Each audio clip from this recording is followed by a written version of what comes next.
Welcome back to MLT World. Today, friend, the topic I am going to discuss with all of you that is bilirubin metabolism.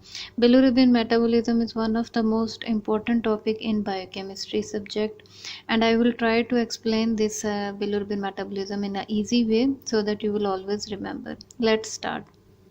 Bilirubin metabolism starts with red blood cells, one of the most important cell in our body, and red blood cells have approximately lifespan of 120 days, and after 120 days they will be destroyed in the organs like liver and the spleen, which contain numerous macrophages. So macrophages will destroy the red blood cells in liver and spleen.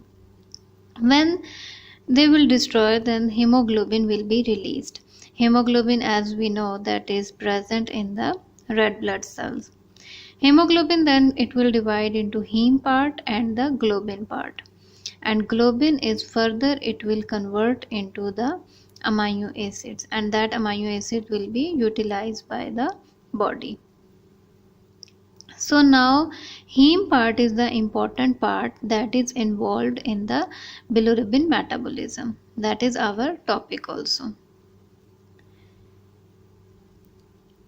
Heme component, it will be converted into two things. One is iron and the other is biliverdin.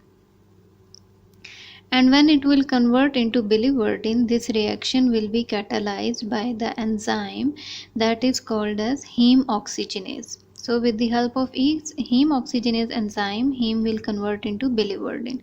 And then biliverdin again it will convert into the bilirubin. That is yellow compound we will also call.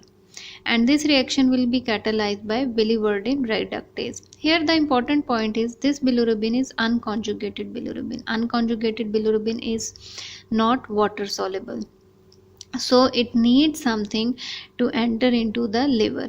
So with the help of albumin it will enter into the liver.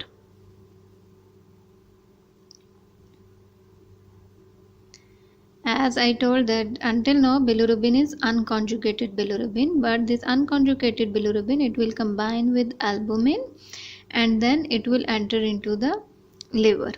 So now we can say that from this point when bilirubin formed, from this point metabolism started. So now unconjugated bilirubin when enter into the liver with the help of albumin, it will combine with the compound that is called as glucuronic acid, and now it will convert into the conjugated bilirubin.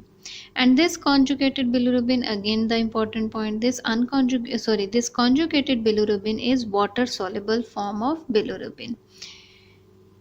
And that reaction, and how it came with the combination of glucuronic acid, and then it will transport into the biliary channel into the duodenum, and then through the duodenum it reach to the colon, and then from colon it will reach into the colon, and then in colon the bilirubin is acted upon by number of microorganisms and it will convert into two things.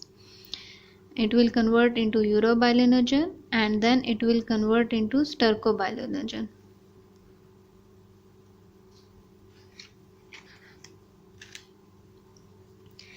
And majority of these components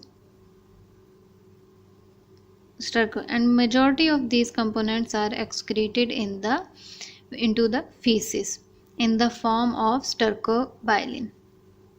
These both urobilinogen and stercobilinogen, both of these, most of the compound will be excreted in the to the feces in the form of stercobilin.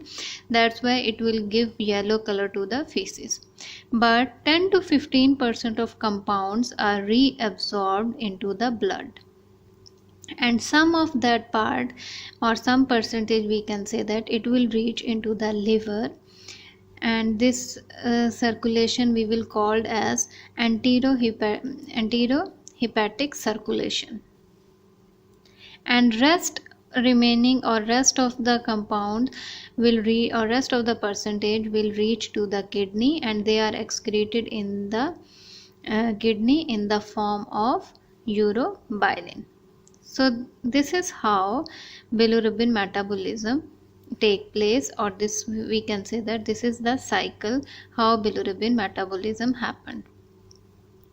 So I hope you understand the concept of bilirubin metabolism. If there is any question related to this, please do write in comment. Thank you so much.